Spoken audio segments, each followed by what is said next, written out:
Sorry I haven't uploaded. How many days has it been? I forgot for a second. So it's been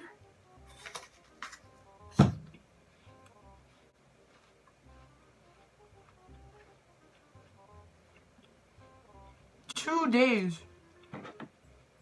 I haven't uploaded a video. I'm sorry. Why would I vlog if I don't really have anything interesting to vlog about? And I'm sorry I'm wearing this shirt again. What's going on, guys? My name is Annie. Welcome back to my channel. And today we're gonna react to more scary stories. So Christmas is coming up in 4 days. I forgot what date it is today. I think it's 21st, 20th. I don't know. For me, it's 4 days because the 24th, us Spanish people, we celebrate, do la pachanga and all of that, and you know, we get like lit. Family comes, we eat tamales. Yeah, basically all night, and we open presents at midnight. I remember last time my hair looked good in a video. Look presentable. That's a word. Is that a word? Presentable. Presentational. Whatever, it's a word or not, I don't care. I'm also wearing this blanket because it's hella cold in my room. Christmas horror stories. So a lot of people liked my other video when I made the Christmas horror stories. A lot of people wanted me to make more, and I was like, you know what, I should do more. Like the elf video, it got like 50 something views, which is alright because it's half of 100 views, and for me 100 views is a lot. I don't know how I'm gonna make this clickbait, but whatever. It better be scary for me.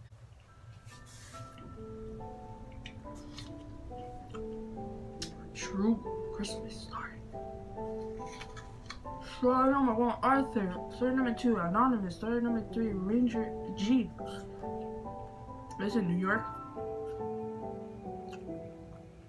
Are my headphones messed up right now? Meeting my ex-girlfriend's family during the holidays was the worst weekend of my life. They lived in a different state than my ex Kaylee and I. We were on Long Island in New York. They were all the way up in Vermont. Our relationship was still kind of new, but she seemed to think it was serious enough for her parents to invite the two of us up there for Christmas. Kaylee had a really small family, so apparently it would be just the two of us, her brother, and her parents.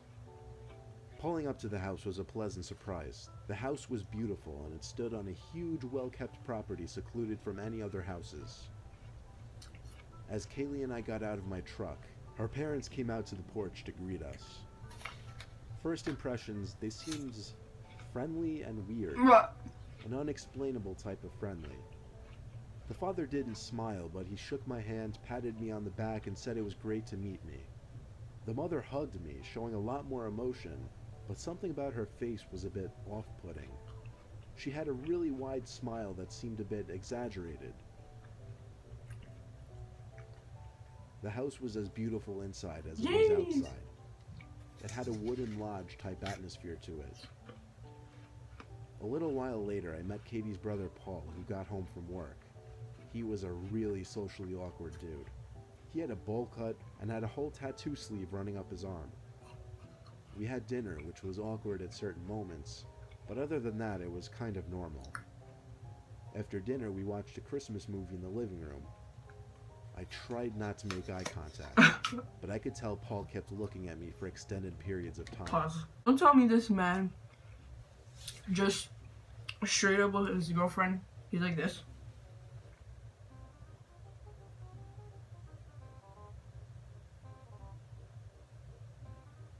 Not even looking at anything, just the movie.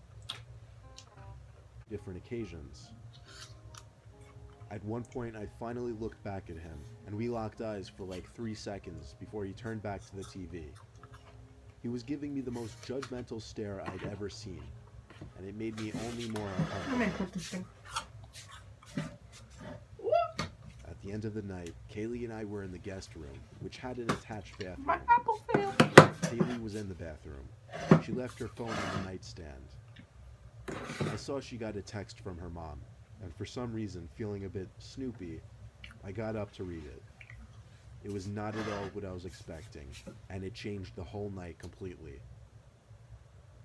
Briefly on the screen, it said, Text from Mom. Do you think he suspects anything yet? But the message quickly switched to new message. I'm guessing because she had iMessage notifications set to hide once the phone locks. I wanted to read what was said before that, but her phone had a password, unfortunately.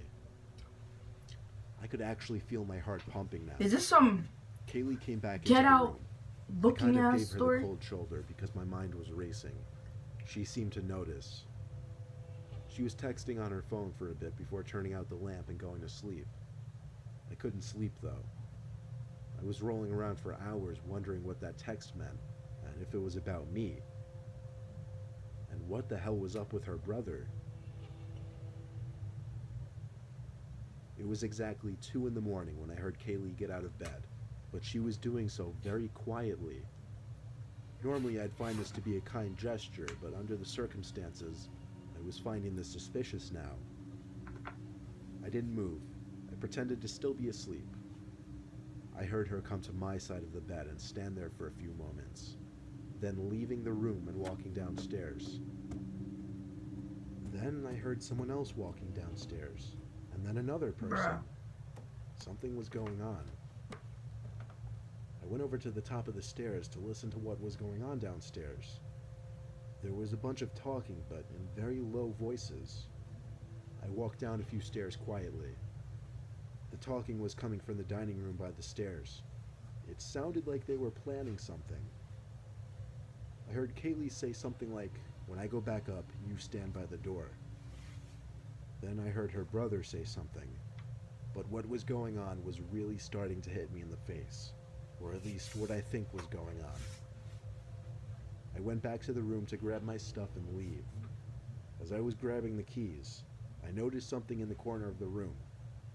I turned the lamp on, which exposed Kaylee's dad sitting in a chair in the corner of the room, blank expression on his face behind his glasses, staring at me. I screamed at least 4 times, "You're all crazy," as I ran to my car.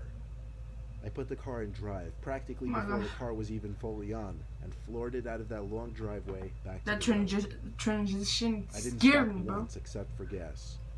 And at that gas stop, I checked my phone and saw Kaylee texted me saying, "What the fuck happened?" I didn't respond. Not until later that night when I got home. I said, "I don't know what you and your sick family were planning on doing to me. I don't want to know. Don't ever contact me or come near me again, and I won't report this." I said this only because I knew there was no proof at all of what happened, or what might have been about to happen. She never replied.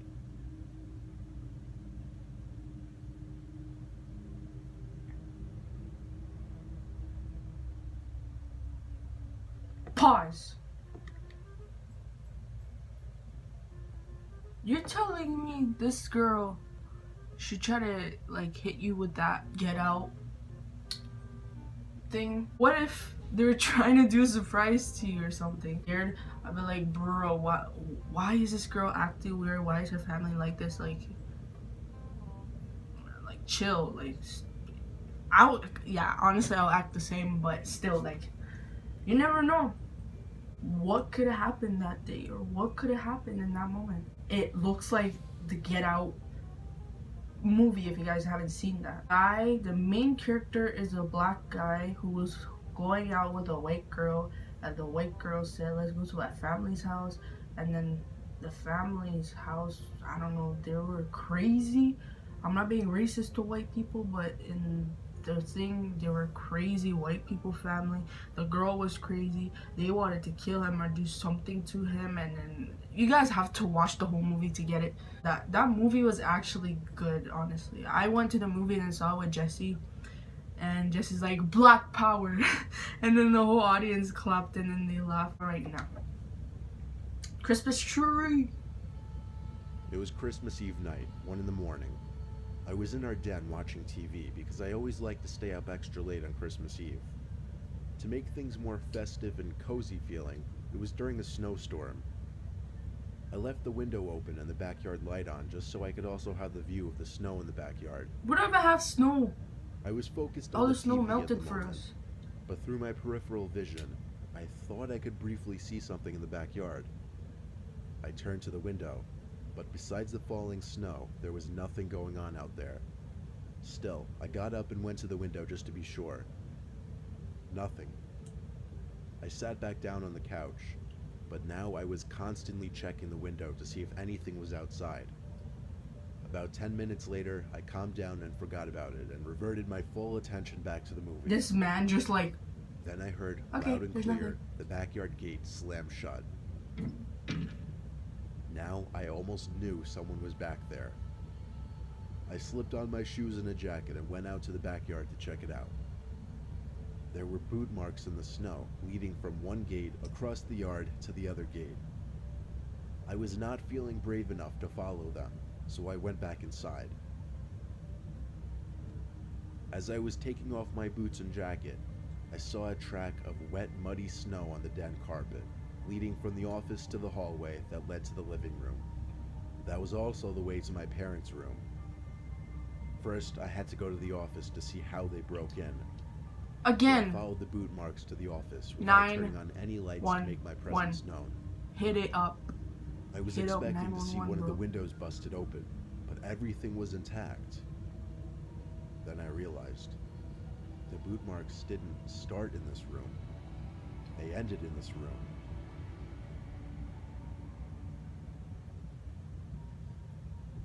I slowly lifted my head up to the garage door in the corner of the room. It was open, and right under the doorway, there was someone in a winter coat, jeans, and boots, squatting down as if trying to hide, back facing me, but his head turned to look at me. I stood there with my mouth open in horror for a few seconds before I ran for it to my parents' room, screaming the whole way there. I got my dad to come out as quickly as possible, and on our way to the garage together, we heard the actual garage door opening. By the time we got there, the intruder was gone. Realistically, we could have followed his boot marks, but who knows how far he'd gotten by that point. We found out he broke in through an unlocked living room window. Just goes to show, if somebody has intentions of breaking into your house, they'll find a way, which is why you should always lock all your doors and windows. First of all, why isn't your stuff locked already? You shouldn't tell us what to do. I know what to do in my house. I lock everything. I don't care. I just lock everything. I have an OCD to lock every single door I'm in. I don't know why. I'm the oldest of 4. During the events of this story, I was 16, my younger sister was 11, and my 2 younger brothers were 8 and 7. My parents and their group of friends were a part of a club that was basically for rich, snobby people. Can't relate. The club always hosted a Christmas party one night in December each year at a big fancy firehouse. Of course, for all the younger kids, like my siblings, somebody would always dress up as Santa Claus and hand out the presents that were left in a I'm scared of Santa Claus, chair, honestly. which had a red blanket over it. This year, my dad's best friend Michael was dressing up as Santa. He was sitting at the same table as us, so when the time came for him to leave and get changed into the Santa suit, I saw him get up and walk out the door. There were like 20 young kids there, they never noticed. Everyone was having a good time, chatting and whatnot, kids playing on the floor in the center of the room, when the door to the firehouse opened and bells were heard jingling. All the kids jumped up yelling Santa, and in came Michael in a surprisingly unimpressive Santa costume. It honestly looked like the cheapest thing he could find at Party City. A serious downgrade from last year. The hat and beard were alright, but the costume just seemed cheap. Not the usual costume the club supplied. He chuckled and did his best Santa impression. I had to say, he was doing a really good job of changing his voice though. I saw a few of my parents' friends whispering to each other. Michael grabbed the bag of gifts and said in his best Santa voice he'd be right back with the presents. He sounded so different though. He walked out the door with the bag of gifts. That's when my dad and a couple other guys ran after him yelling, "Hey." I still didn't know what was going on. Not until my mom told me that wasn't Michael. I wanted to feel important, I guess, so I ran outside to the parking lot as well, where I found my dad and 2 other guys standing there, looking around dumbfounded. The man dressed as Santa was gone. The real thing they were concerned about was where Michael was. Michael's car was also missing. I asked them if they were sure that wasn't Michael. They were all positive though. We tried calling Michael, but his phone was off. We tried his house phone after a while too, which went to voicemail. We had to send a search party, but we couldn't find him anywhere though. Eventually my dad and I returned to the firehouse to pick up my mom and siblings. Just about everyone went home by then. I waited outside. I heard a scream for help in the distance. It came from the woods, deep in the woods. I need help! I ran to the tree line to scream back Michael's name. He yelled back help again. It was him. I was too excited to go back for my dad, so I ran into the woods following his screams for help, and I found him, tied to a tree in a bloody mess. Blood was dripping from his forehead down to his face. He looked like he'd been beaten by a blunt object. I cut the little rope with my key, and he struggled to his feet. I walked him back to the parking lot, and he screamed when he saw his car was gone. When Michael left the building planning to get changed into the Santa costume, he was jumped by 3 guys wearing masks, one of whom struck him in the forehead with something metal repeatedly until he was knocked out. Next thing he knew, he woke up tied to a tree in the woods. It's sick to think that 3 or 4 men could have set up a plan like this, involving harming somebody just to steal a bunch of gifts from children, some of them pretty expensive. And to add insult to injury, they stole Michael's $50,000 car. I felt terrible for him, and I still do. It's not the kind of story that he can just bring up for fun. It's still a painful story to tell, even for me. You're telling me basically these stories. The first one is like Get Out. The second one, I forgot what it was. The third one is basically rich people getting robbed. Well, this guy getting robbed by his like $50,000 car. Which, like, I don't know why he's yelling. His car got away. He should be thankful he's alive at least. Where's the police in this, bro? Like, oh yeah, I remember the second one. The guy in the house, bro. The police. Hit up the police. People don't listen. They don't call the police. I don't know why, but you should call the police. Anyways, guys, thank you guys so much for watching. If you guys want me to do, if you guys want me to do more reaction videos to scary Christmas stories, do it right now before Christmas even starts. Because there isn't no point of doing Christmas stories when after Christmas Day. Don't forget to like and subscribe. And when you subscribe, hit the notification bell so you never miss out any other videos. And also comment down below what was your favorite part. Or what did you think of this messed up stories that people should have called 911.